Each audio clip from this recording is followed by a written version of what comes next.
ठरलं तर मागच्या आजच्या भागात आपण पाहत आहोत. सायली पूर्ण आजीला सांगते, पूर्ण आजी तुला अस्वस्थ वाटत होतं ना, म्हणून आपण डॉक्टरांना बोलवलं आहे.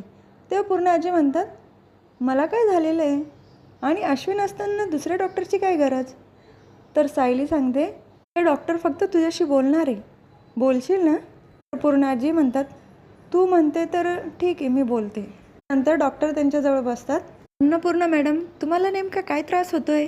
तेव्हा पूर्ण आजी सांगतात, मला या सगळ्यांचा त्रास होतो आहे. मी केव्हापासून सांगते की ही माझी तन्वी आहे, पण कोणी ऐकायला तयारच नाही.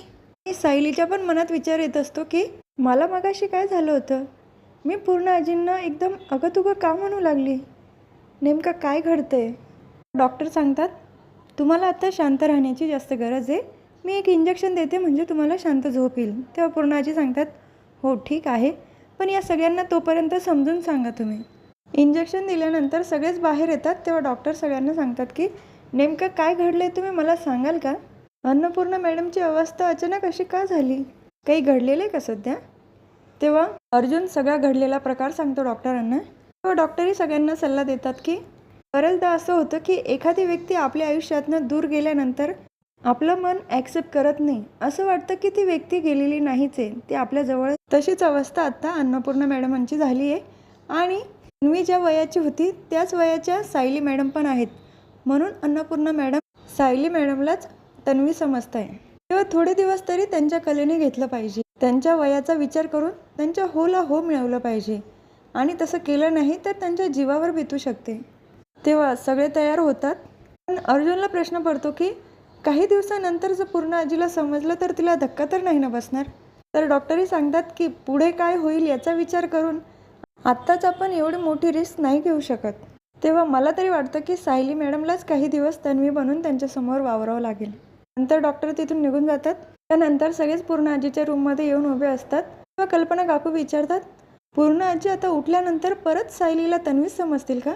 सगळ्यांच्या चेहऱ्यावरच हा प्रश्न असतो. तेव्हा पूर्ण आजीला जाग येते आणि समोर तिला सायली दिसते. तन्वी तू.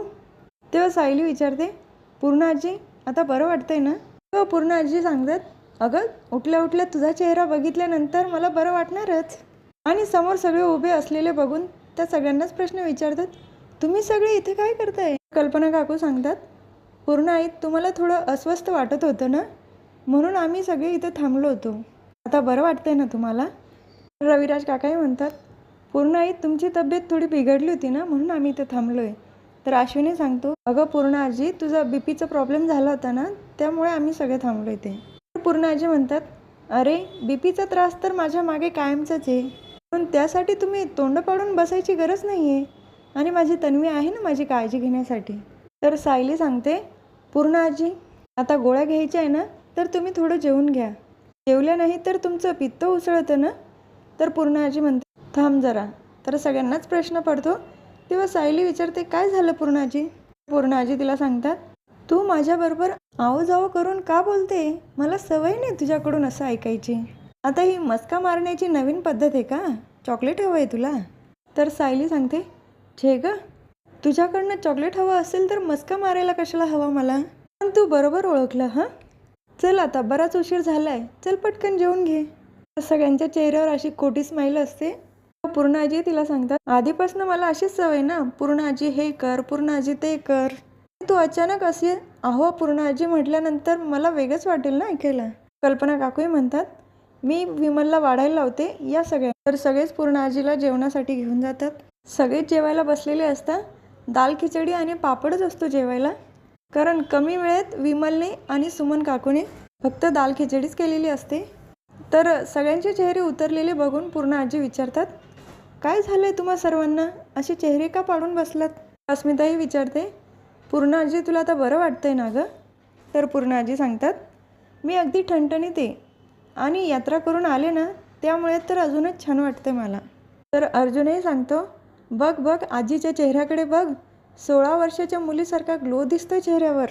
पूर्ण आजी त्याच्या हातावर फटका देतात, आजीची थट्टा करताना तुला लाज नाही वाटत. सगळं वातावरण अगदी हलकं फुलकं करण्याचा प्रयत्न करतो अर्जुन.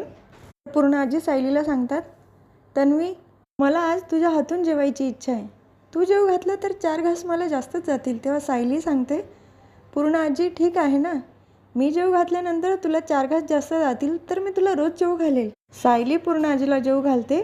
नंतर पूर्ण आजी पण सायलीला जेव घालतात. तन्वी, तू माझ्याजवळच बस ना, आपण एकाच ताटात जेवण करूया.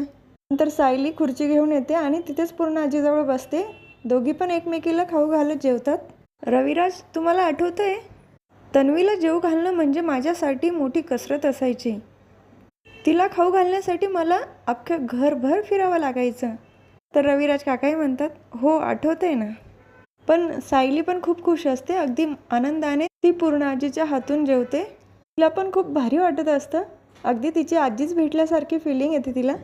तर पूर्ण आजी सगळ्यांना म्हणतात, अरे तुम्ही पण जेवण करा, आमच्याकडे काय बघत बसलात, आमच्या गप्पा काय चालूच असतील. जेव्हा नंतर सगळे जेवायला लागतात. तर प्रिया जेलमध्ये असते आणि त्यावेळेला तिथे एक माणूस येतो त्याच्या बायकोला भेटण्यासाठी. प्रियाला असं वाटतं की अश्विनच आला की. तिथेच लेडीज कॉन्स्टेबल असतात, त्यांना विचारते, अहो मॅडम, मला भेटायला कोणी आलं आहे का, माझा नवरा आला आहे का? आत्ता तुम्ही बोललात ना तुमच्या बायकोला भेटायचं म्हणून, माझा नवरा आला आहे का? तेव्हा ती कॉन्स्टेबल सांगते, हां आलेला आहे. हा तुझा नवरा आहे का? जाऊन बस तिकडे. तर प्रिया परत आवाज येते, अहो मॅडम ऐका ना, माझे आई बाबा तरी आले असतील ना, कोणाचा फोन आला तर मला सांगा हां. तेव्हा ती कॉन्स्टेबल म्हणते, इथे काय तू पिकनिक करायला आली का? फोनची वाट बघायची होती तर घरीच थांबायचं ना, कशाला आली इथेच? त्यामध्ये जाऊन बस. तू निघून जाते. तेव्हा प्रिया मनाशीच म्हणते, अश्विन येणार आहे, अश्विनला माहिती मी वाट बघते, येणार आहे तो. तर सायली पूर्ण आजीला झोपून आलेली असते. तेव्हा कल्पना काकू विचारतात, पूर्ण आई झोपल्या का, आता बऱ्या आहे ना त्या? सायली हो म्हणते. तेव्हा सुमन काकू विचारतात, कशी अवस्था झाली पूर्ण आईची? खरं तर त्या खूप खंबीर आहे, पण तन्वीच्या बाबतीतला हा धक्का त्यांना सहनच होत नाही. अश्विनी सांगतो, आपल्याला थोडे दिवस असंच नाटक करत राहावं लागणार आहे. अर्जुन विचारतो, अरे अश्विन, पण दुसरा काही मार्ग असेल ना? जेव्हा पूर्ण आजीला समजलं की ही सायली तन्वी नाही तर किती मोठा धक्का बसेल. तू डॉक्टरांशी बोलून बघ ना. तेव्हा अश्विन सांगतो, अरे दादा, तसं काही दुसरा रस्ता असता तर डॉक्टरांनी तेव्हाच सांगितलं असतं ना. तर आपल्याला हे नाटक चालू ठेवावं लागणार आहे. अस्मिताही म्हणते, पण हे सगळं सायलीसाठी किती अवघड असेल, रोजची परीक्षा असणार आहे तिच्यासाठीही. तेव्हा सायली म्हणते, पूर्ण आजी जर बऱ्या होणार असतील ना तर मी कायम तन्वी बनवून राहायला तयार आहे त्यांच्यासाठी.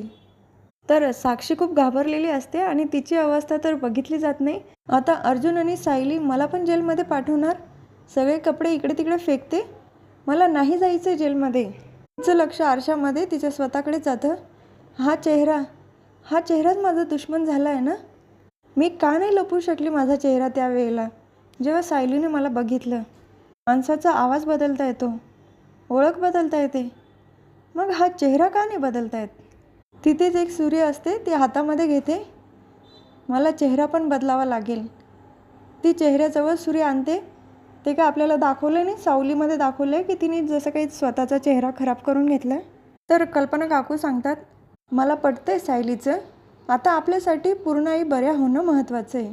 तर प्रताप काकाही सांगतात, आपल्याकडे दुसरा पर्याय नसेल तर सायलीला हे नाटक करतच राहावं लागेल.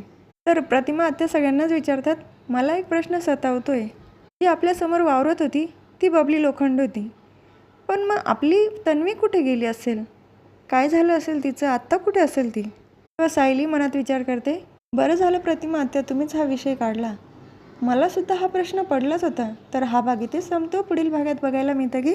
तर अश्विन सायलीला सांगत असतो, सायली वहिनी, पूर्ण आजी बरी होईपर्यंत तुला हे नाटक असंच चालू ठेवावं लागेल. पूर्ण आजी सायलीला गाणं म्हणून दाखवतात, चांदो मामा भागलास काय. त्यानंतरच्या 2 ओळी पूर्ण करायला लावतात. तर सायली अगदी बरोबर म्हणते. पूर्ण आजी सांगतात, तू जेव्हा लहान होती ना, ह्या दोन्ही पण ओळी तू अगदी चुकीच्या बोलायचीस. तर सायलीला आठवतं की ती आश्रमामध्ये असताना पण त्या 2 लाईनी चुकीच्या बोलायची. असा योगायोग कसा होऊ शकतो? तर उद्याच आपल्याला बघायला मिळेल नक्की काय होतं ते. आता जेव्हा मधुभाऊ कोमातनं बाहेर येतील तेव्हाच हे सगळ्यांना सत्य समजेल की सायलीच तन्वी आहे म्हणून. तर आपण बघत राहूया, ठरलं तर मग. आणि आजचा व्हिडिओ तुम्हाला आवडला असेल तर माझ्या व्हिडिओला लाईक, शेअर, सबस्क्राईब करा, बेल आयकॉन दाबायला विसरू नका. आणि सर्वात महत्त्वाचं म्हणजे काळजी घ्या.